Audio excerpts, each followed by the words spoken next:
Seit einer Woche sind wir bereits in der Wildnis von Kamtschatka unterwegs. In den vergangenen Tagen sind wir von Süden kommend auf den Gipfel des Ostry Tolbatschi gestiegen und dann auf der gegenüberliegenden Seite nach Norden wieder hinab. Mit Blick auf den inaktiven Kamen-Vulkan haben wir hier in einem wunderbaren Tal unsere Beine für das, was jetzt kommt, ausgeruht. Der höchste aktive Vulkan der Nordhalbkugel, Klutschewskaja Sobka, wartet auf uns.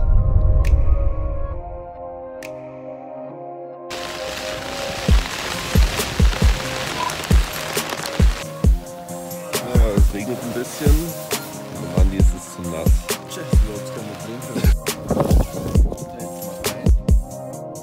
Da war so schönes Wetter gestern und jetzt schifft es hier im gesamten Tal. Wir haben jetzt gerade die Drybags runtergeholt von da oben. Jetzt die Töpfe frühstücken, zusammenpacken und loshiken. Lecker Müsli. Was gibt's bei dir? Müsli. Schön.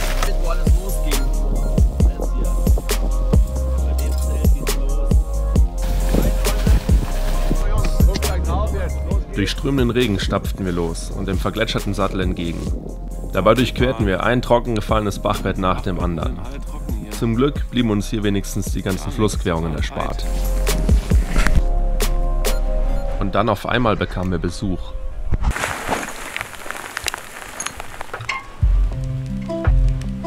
Ein junger Fuchs, der genauso nass war wie wir, umkreiste und beobachtete uns neugierig.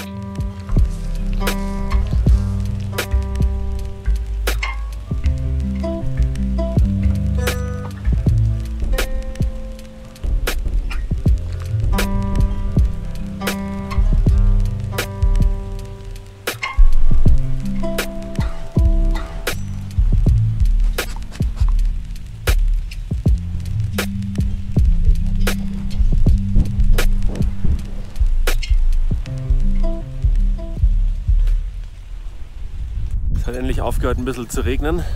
Da rechts in den Wolken hängt der Kamen. Jetzt, wo man ein bisschen näher kommt, checkt man die Perspektive erst.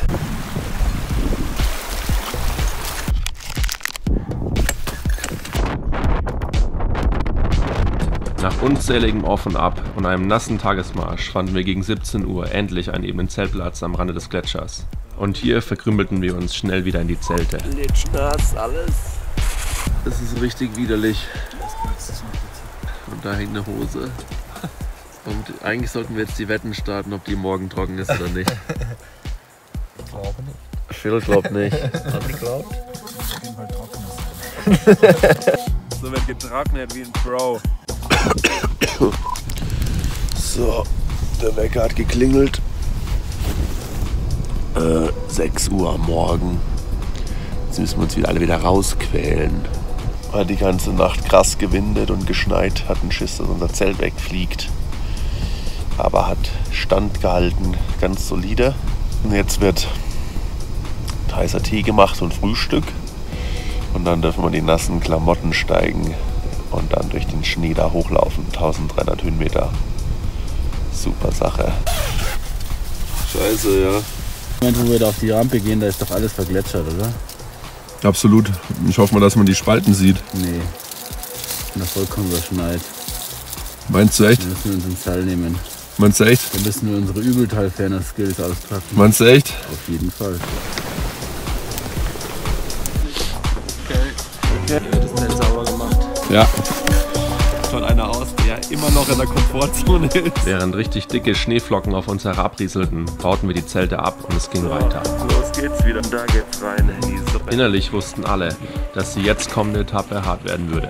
Je höher wir kamen, desto tiefer wurde der Schnee, desto stärker pfiff der Wind und desto kälter wurde die Luft. Die Stimmung ist gut. Das Wetter ist schlecht.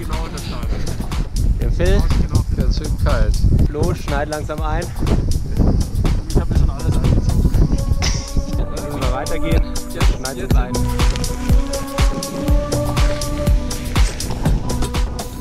Wir kamen so langsam voran, dass wir es auf keinen Fall zu unserem geplanten Ziel, dem Sattel zwischen Kamen und Klutschewskaja Sobka, schaffen konnten. Und so mussten wir eine zerfallene Holzhütte anpeilen, die laut unserer Karte irgendwo in der Nähe liegen sollte. Wir sind alle ganz schön am Snack. Aber wenn wir Glück haben, ist da oben gleich die Hütte.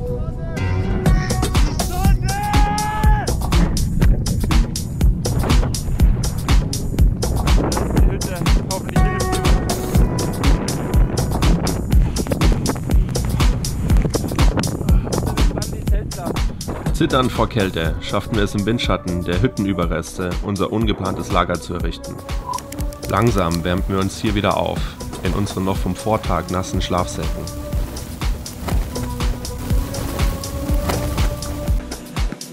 Adri ist ziemlich fertig. Adri ist überhaupt nicht fertig. Adri ist Schild. Nur weil ich ihn mit Wodka abgefüllt habe. Sonst wäre er fertig. Da ist unser Camp. Wir haben es gestern im Sturm noch errichtet.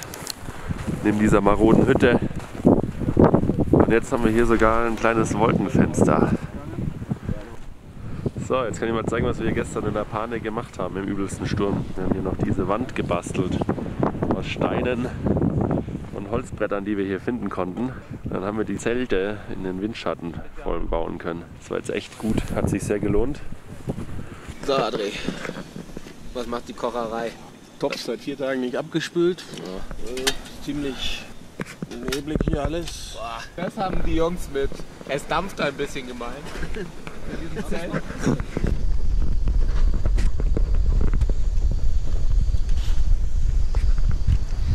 Adri, was mit deinem Schuh passiert?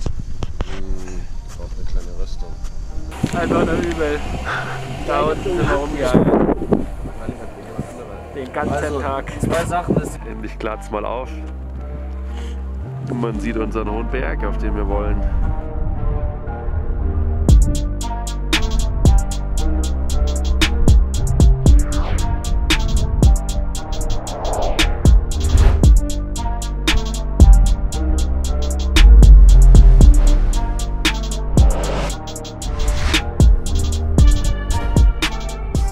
Auch den ganzen nächsten Tag brauchten wir noch, um unsere Kräfte für den weiteren Aufstieg wieder zu erlangen und alle nassen Sachen so gut es geht zu trocknen. Da werden Schuhe getrocknet. Wir vertrauen auf die Gore-Tex-Membran mit heißem Wasser drin. Was seid ihr für welche? Das sind die 3 Trocknungsmännchen. Da ist er! Da die Trocknungsmännchen. Ja, die Jungs. Ah, wie geht's euch? Gehen wir auch den Klutsch, du bist keiner super, oder? Ein Lemming. Gut, wir haben uns gerade besprochen. Wir haben jetzt ausgemacht, dass wir heute Nacht um 4 aufstehen und um 6 zum Basecamp laufen. Und dann das Zelt aufbauen, um den Summittag richtig früh zu starten. Also der Plan ist, dass wir so um 2 in der Nacht oder so aufstehen und halt im Dunkeln, im Windstillen da hochlaufen, wenn dann auch die Steine, die da runter droppen sollen, hoffentlich alle gefroren sind. Und genau, dann probieren wir mal, ob wir hochkommen, ob das Wetter mitspielt.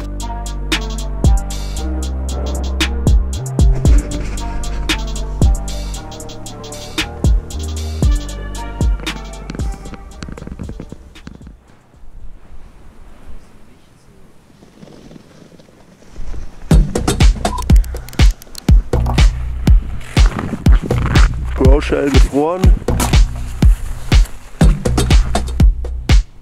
Und da hinten geht die Sonne auf. Jetzt geht's gleich los, Richtung Highcamp. Darüber. Zum Glück spielte das Wetter diesmal mit und während eines wunderschönen Sonnenaufgangs spurten wir abwechselnd in Richtung Highcamp.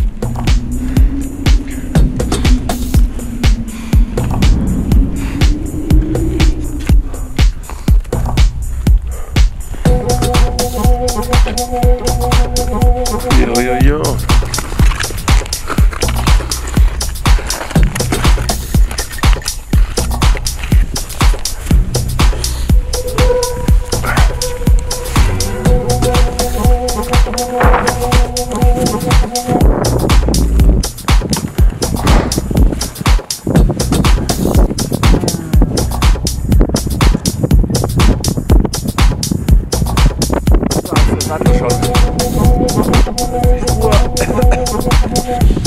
Und hier ist die fucking Hütte.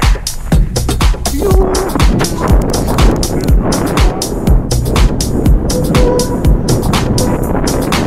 Die Bude ist voller Schnee.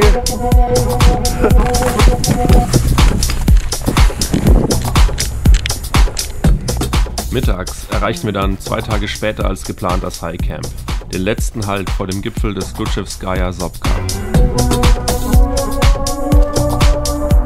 Nachdem wir uns gemütlich eingerichtet hatten, gab es erstmal einen ordentlichen Mittagsschlaf, bevor wir uns Essen kochten und den Gipfeltag besprachen.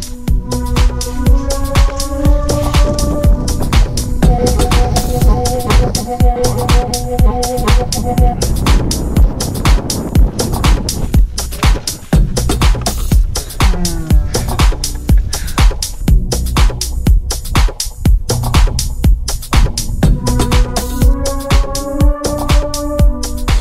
das Wetter gut ist, dann starten die Leute, die wollen, dazu im Flug. Ja. Ich würde sagen, wenn keine Sicht mehr ist, weil dann kannst du nicht einfach vorne weghalten Ja. und den anderen dann irgendwo.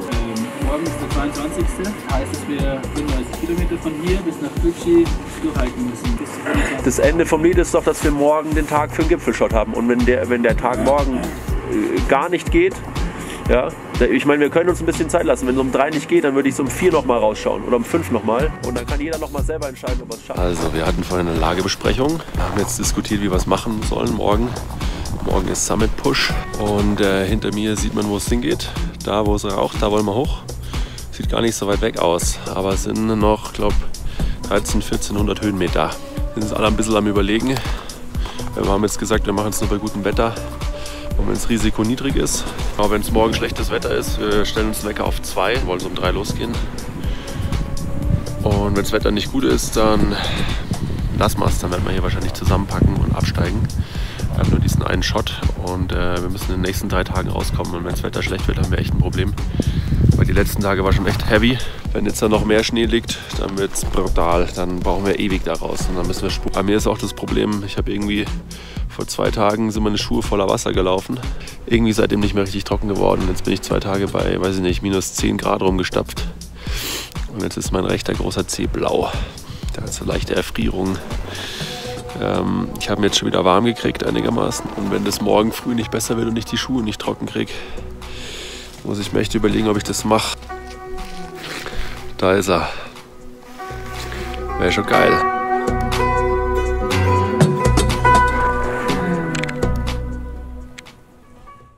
Die Nacht war kurz und der Schlaf ziemlich unruhig.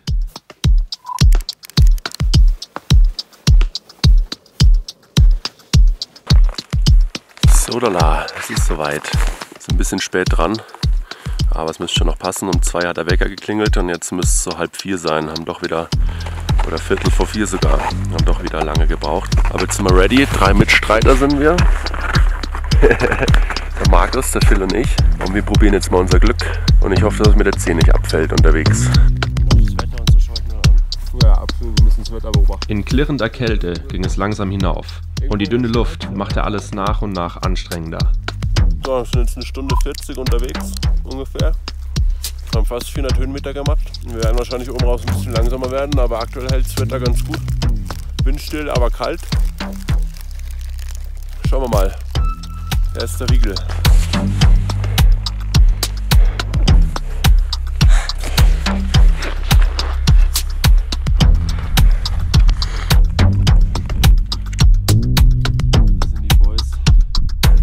Die Sonne kommt.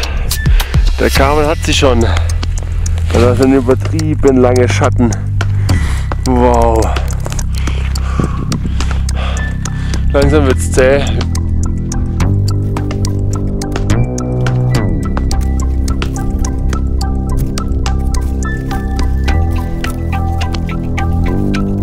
Wir sind so gut wie am Krater. Der Markus ist vor mir. Ich bin noch ungefähr 50 Meter weg. Es raucht massiv, deswegen sieht man nichts. Hier aus dem Boden auch überall qualmt es raus. Und die schwarzen Stellen, die sind alle warm. Hinter mir ist der Phil irgendwo. Ich sehe nichts. Und jetzt hoch da, gleich sind wir da.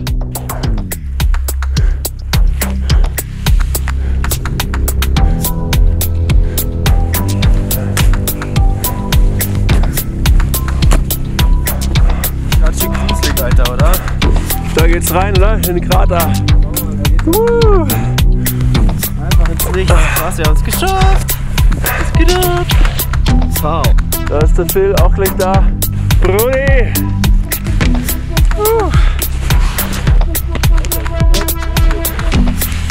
Nice Beard. Das ein paar 100 Meter tief ist. Laut GPS sind wir auf 4747 Meter aktuell. Der Markus ist noch 2 Meter höher. Ja. Und wir sind am Krater. Geile Scheiße.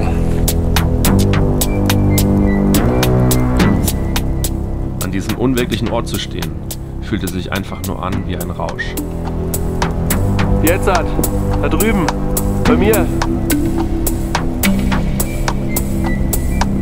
Okay, 5 Minuten gechillt, Fotos gemacht. Jetzt eiern wir wieder runter. Jetzt ist es 9:30 Uhr und genau, wir steigen wieder ab.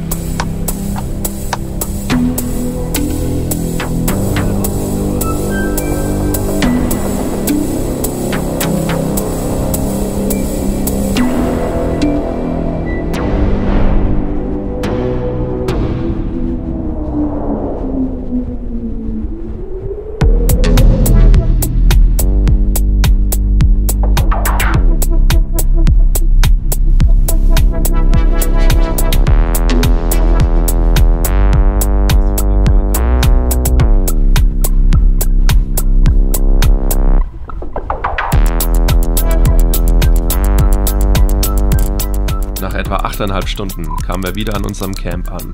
Überglücklich, erleichtert und natürlich total erledigt.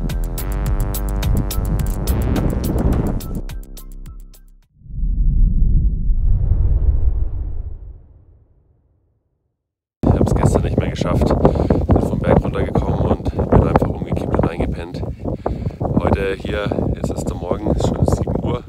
Haben alle ein bisschen verschlafen, aber ab jetzt heißt es raus aus der Schneezone. Wir frühstücken jetzt und dann fighten wir uns hinter mir bei wieder mal nicht so geilem Wetter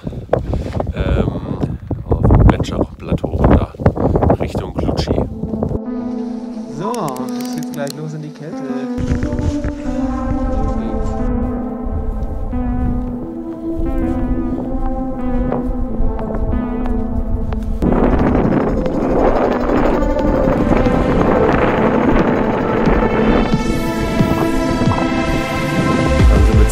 Und hier hinter mir, da, sind wir gerade ins Eis eingebrochen. Da war Wasser drunter, was ziemlich praktisch war. Jetzt haben wir hier gerade schön refilmt. Genau, und da vorne sind die Boys. Da geht's jetzt weiter.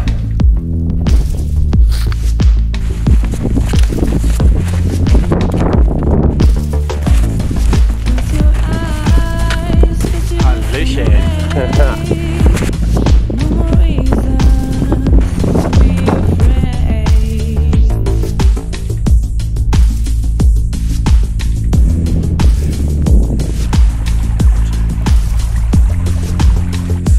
Hinter mir Schnee, vor mir fast keiner mehr.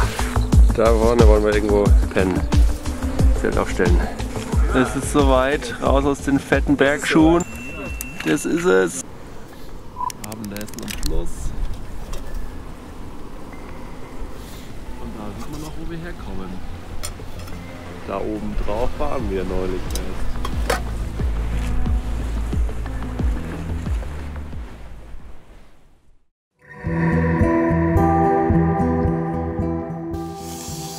Hörbuch-Time. Hallöchen. Da haben wir uns einen Mehrverstecker. Da hängen alle dran. Nur der Fabi nicht. Eine ordentliche Portion Hörbuch und einem ganz entspannten Morgen mal zur Abwechslung geht es jetzt Richtung Klutschi. Und für uns ist es schon wieder super warm eigentlich, nach den ganzen kalten Temperaturen. Einen kurzen Höschen.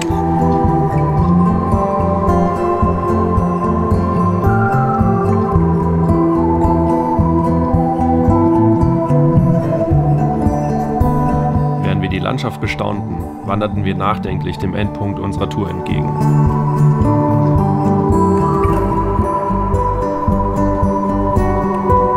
Nachdem die Vulkanbesteigung und die körperlichen Anstrengungen uns die letzten 12 Tage beschäftigt hatten, setzten jetzt die Fantasien von frischem Essen und einem gemütlichen Bett ein.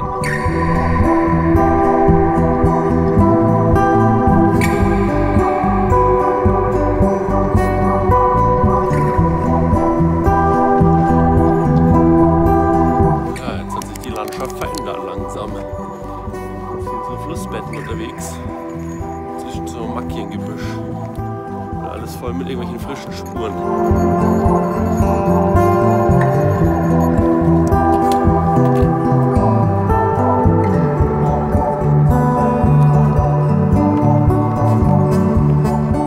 Nach stundenlanger Quälerei durch ein ausgetrocknetes und unangenehm zu durchwanderndes Bachbett erreichten wir den ersten Waldweg, der uns geradewegs nach Klutschi bringen sollte. Eingetaucht in den Birkenwald marschierten wir immer weiter dem Ort entgegen, über den wir nur wenig wussten. Angeblich war das ganze Gebiet lange Jahre militärisch gesperrt und erst vor kurzem wieder freigegeben worden. Auch hatten wir überhaupt keine Ahnung, wo wir dort übernachten könnten, und so wurde es immer spannender, je näher wir kamen. Wir haben es nach Klutschi reingeschafft. Der Ort ist ziemlich groß und ziemlich militärisch angehaucht. Da sind so Türme, da sind so Autos. Jetzt hiken wir hier noch ein bisschen rum und schauen, dass wir einen Homestay finden.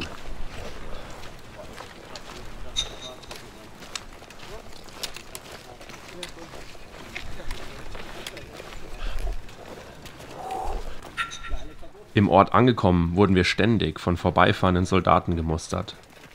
Es dauerte nicht lange, bis wir von 2 Offizieren und einem kleinen Trupp Soldaten gestoppt und am Weitergehen gehindert wurden. Wir hatten wohl doch irgendwie ein Sperrgebiet betreten. Und so durften wir erstmal mitkommen auf die Polizeistation. Ja, jetzt geht's zur Polizei rein. Shit. Nee, gleich verhaftet. 4 Stunden lang saß ich mit dem Polizeichef in einem düsteren Büro und versuchte ihm an seinem Computer und einem Übersetzungsprogramm zu erklären, wo wir herkamen und dass wir die richtigen Permits dabei hatten, während die Jungs in einem großen Raum mit kaputten Wänden auf mich warteten.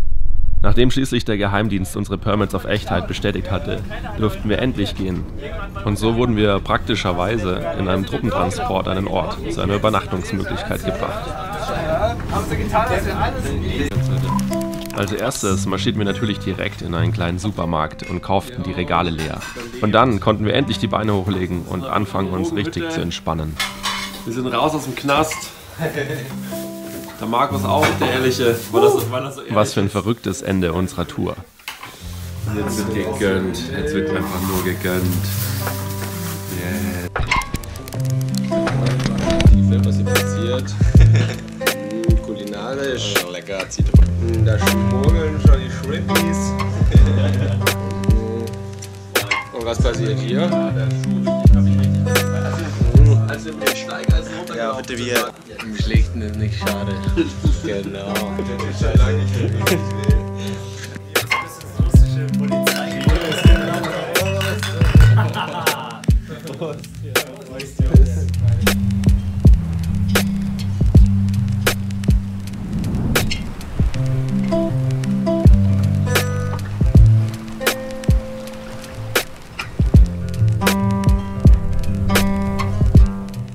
Danke Jungs für die tolle Zeit und das abgefahrene Abenteuer. Ich glaube, so schnell werden wir das alle nicht vergessen.